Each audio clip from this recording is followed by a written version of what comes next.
involving a semitonal discrepancy, vocally and instrumentally. You see, musicians of different varieties prefer playing in particular keys, and singers too treat preferentially those notes they tackle more proficiently. Now, you don't have to be a member of Mensa to understand the depth of my dilemma.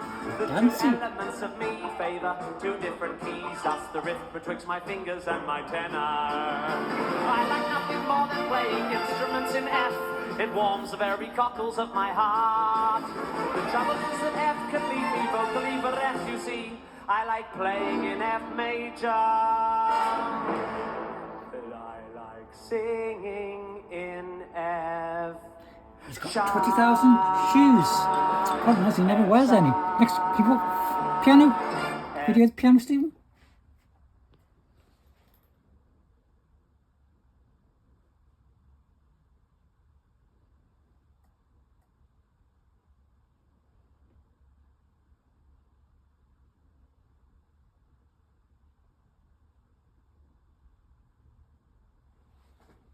Yes, he's very good.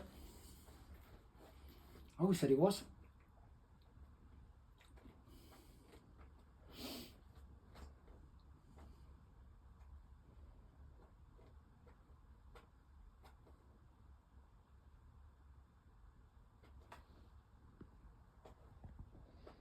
Okay, Steve. Implementing an engagement survey or really any kind of employee survey, there can be times where it feels a little daunting or overwhelming.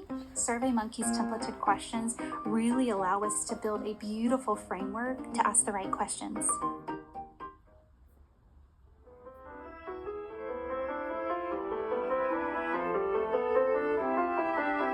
Julliard. I just feel in general that when a performer has been in touch with the act of putting notes on a page and making those decisions and making the choices, they immediately become better performers. I try to bring it more to an issue of, well, can you clarify in your own mind and in your own ear through a piece the world of sound that you like and that you really love?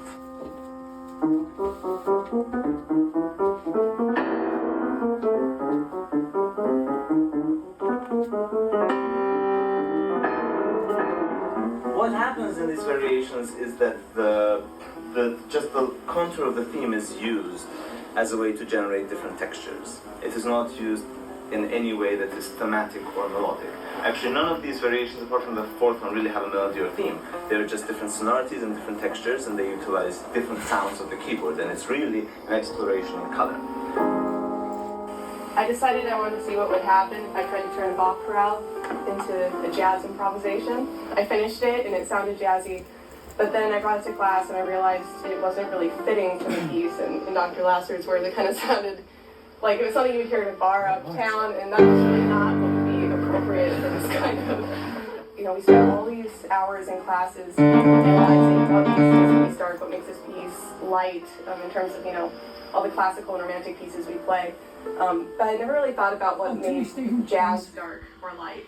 And so it really made me start to experiment with jazz harmony and to get it dark with jazz harmony. One of the main things that I think performers bring to composition is a sense of timing.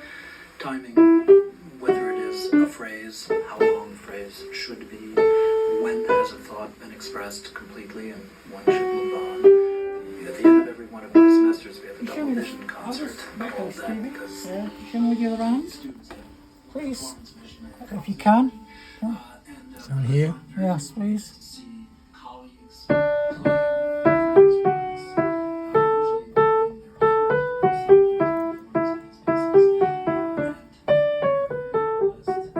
how do I do that, Stephen? So I go ba, ba.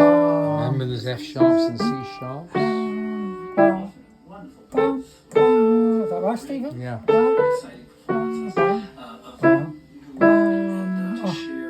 I knew I can. I could.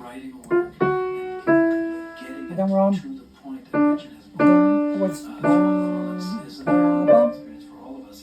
That's the sharp.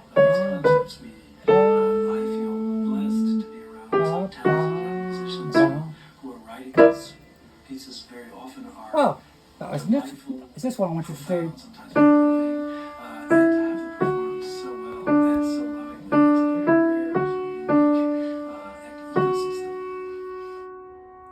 Do.